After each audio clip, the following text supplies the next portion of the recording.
Mateus capítulo 13. Quero repetir a leitura da mesma porção que na semana passada nós fizemos.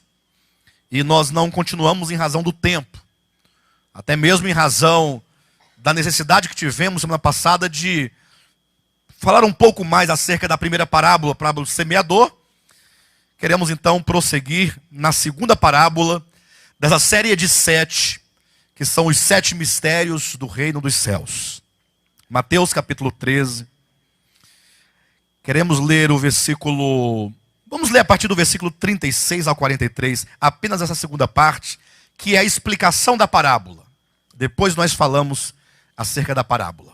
Então, despedindo as multidões, foi Jesus para casa, e chegando-se a ele, os seus discípulos disseram: explica-nos a parábola do joio do campo. E ele respondeu: o que semeia a boa semente é o filho do homem. O campo é o mundo. A boa semente são os filhos do reino. O joio são os filhos do maligno. O inimigo que o semeou é o diabo.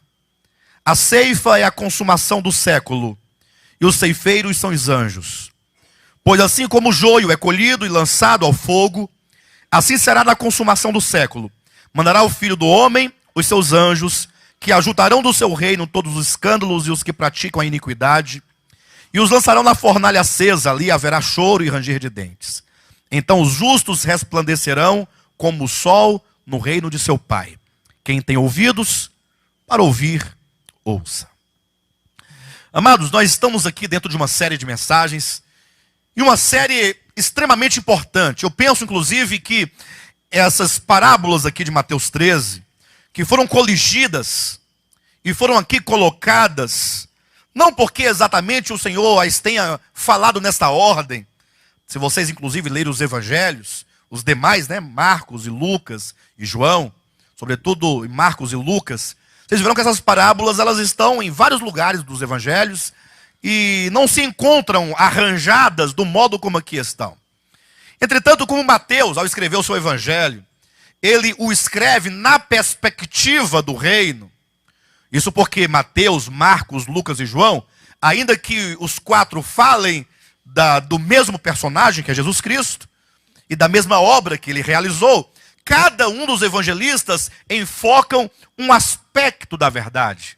Enquanto que Mateus está preocupado em enfocar a questão do reino e apresentar a Cristo como rei no reino dos céus, Marcos está preocupado em falar de Cristo enquanto o servo de Yahvé, o servo dos homens, aquele que condescendeu da sua glória, abrindo mão do lugar onde ele estava, do fato de ele ser Deus, fez-se homem para servir os homens, e não somente para servi-los, mas para substituir o homem como um verdadeiro servo, um verdadeiro sacrifício.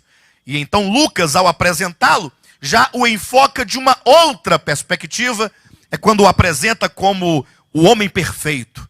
Vai demonstrar como que aquele homem Jesus é um homem pleno, que não se pode pensar em Jesus Cristo como sendo tão somente um espírito, ou uma áurea, ou alguma coisa, mas que é uma pessoa completa, um ser humano que foi gerado de carne e osso, sangue, e que de fato ele era um homem completo, ele era um homem perfeito, ele foi um homem perfeito, ao passo que João, no seu evangelho, já dá um quarto e último enfoque, apresentando o aspecto da sua divindade, demonstrando que Jesus é Deus. Então, cada evangelista aborda por uma perspectiva diferente. Mateus, que é o livro de que estamos tratando, dá a ênfase na questão do reino.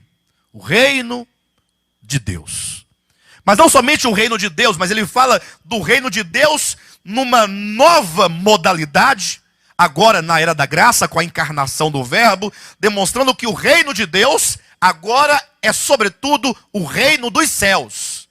O reino de Deus, ele ganha esse status de reino dos céus somente com a encarnação do Filho. Em razão de quê?